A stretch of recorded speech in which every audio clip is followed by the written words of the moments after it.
मैत्रेय जी कहते हैं कि देवहूत्यपि संदेशम गौरवेण प्रजापते सम्यक श्रद्धाय पुरुषं कूटस्थं भजते गुरुम्।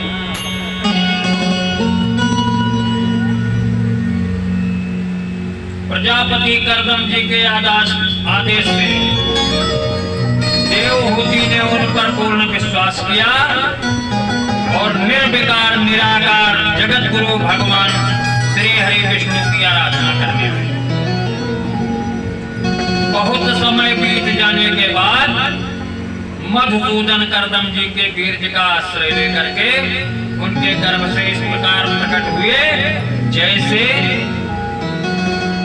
काष्ठ में अग्नि उत्पन्न हो जाए। उस समय आकाश में मेघ जल की वर्षा करने लगे, बड़े बड़े गाजे बाजे बजने लगे, गंधर्व गान करने लगे, अप्सराएं आनंदित होकर नृत्य करने लगी। आकाश से देवताओं के बरसाए हुए दिव्य फूलों की वर्षा होने लगी। सारे दिशाओं में आनंद ही आनंद छा गया। 3 लोक 14 भुवन में चारों तरफ से मंगलमय शुभ शकुन होने लगे।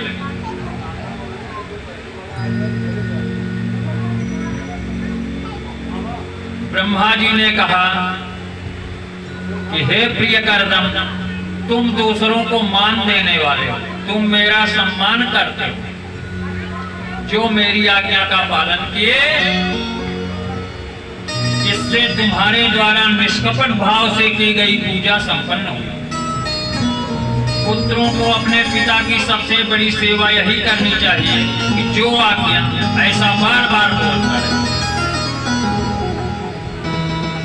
अब तुम अपनी सुंदरी कन्याओं को मरीच आदि ऋषियों को प्रदान करो और संसार में अपना सुयश फैलाओ। ब्रह्मा जी इस प्रकार से आश्वासन दे करके नारद और सनकादिकों को साथ लेकर हंस पे चढ़कर ब्रह्मलोक को चले गए। ब्रह्मा जी के चले जाने पर कर्दम जी ने उनके आज्ञानुसार मरीच आदि प्रजापतियों के साथ अपनी कन्याओं का विधि पूर्वक विवाह किया। कला नाम की कन्या को मरीचि ऋषि को, अनुसुईया नामक कन्या को अत्रि मुनि को, श्रद्धा नाम की पुत्री को अंगिरा ऋषि को और हविर्भूः पुलस्त मुनि को समर्पित किया। पुलह मुनि को उनके अनुरूप गति नाम की कन्या दी। क्रतु ऋषि को परम साध्वी क्रिया का विवाह। भृगु जी को ख्याति नाम की, वशिष्ठ जी को अरुंधति से, अथर्वा ऋषि को शांति नामक कन्या से विवाह किया, जिससे यज्ञ कर्म का विस्तार किया जाता है। इस प्रकार विवाह हो जाने पर सारे ऋषि कर्दम जी की आज्ञा लेकर अति आनंद पूर्वक अपने अपने आश्रमों को चले जाते। अब कर्दम जी ने देखा कि उनके यहाँ साक्षात देवाधिदेव श्री हरि ने ही स्वयं अवतार ले लिया है। तो एकांत में उनके पास गए, पुत्र के पास आए और उनको साष्टांग प्रणाम करके बोले, अहो पापच्यमानानां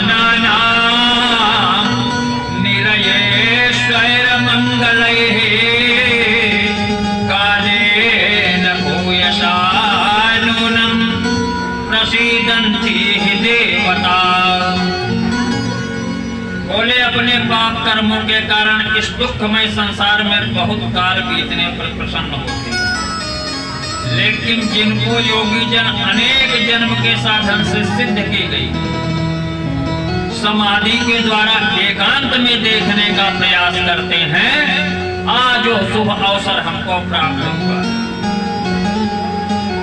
बोले प्रभु आप सारे ऐश्वर्यों से परिपूर्ण हैं, मैं आपकी शरण में हूँ, आप परम ब्रह्म हैं, परिपूर्ण हैं। मैं भगवान कपिल की शरण लेता हूँ। तो श्री हरि कपिल भगवान ने कहा कि वैदिक और लौकिक सभी कर्मों में संसार के लिए मेरा ही कथन समान है। मैंने ही तुमसे कहा था कि मैं तुम्हारे यहाँ पुत्रवत रूप में जन्म लूंगा, मैंने जन्म लिया।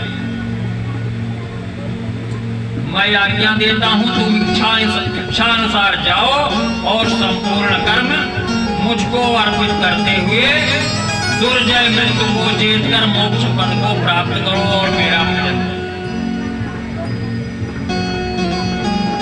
भगवान कपिल जी के इस प्रकार कहने से प्रजापति कर्दम जी उनकी परिक्रमा किया और प्रसन्नता पूर्वक वन में चले गए। बोलिए कपिल देव भगवान के।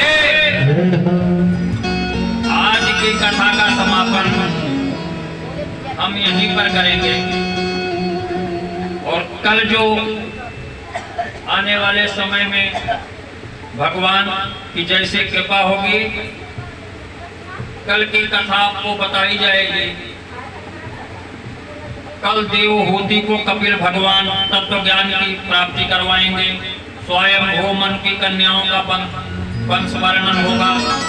ध्रुव जी की कथा आएगी, ध्रुव का वनगमन होगा, ध्रुव का वर पा करके घर को लौटना।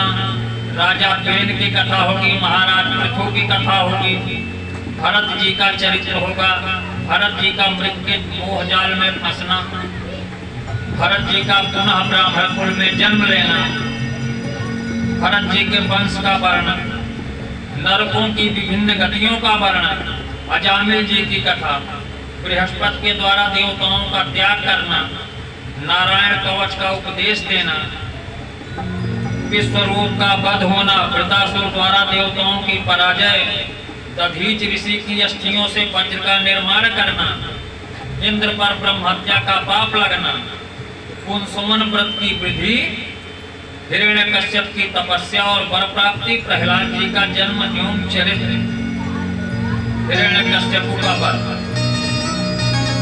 कल यह 21 कथा होनी है।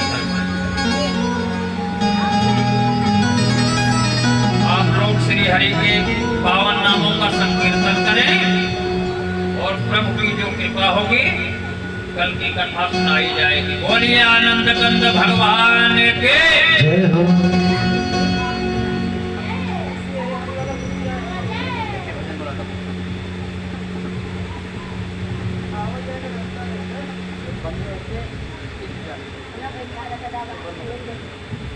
Ada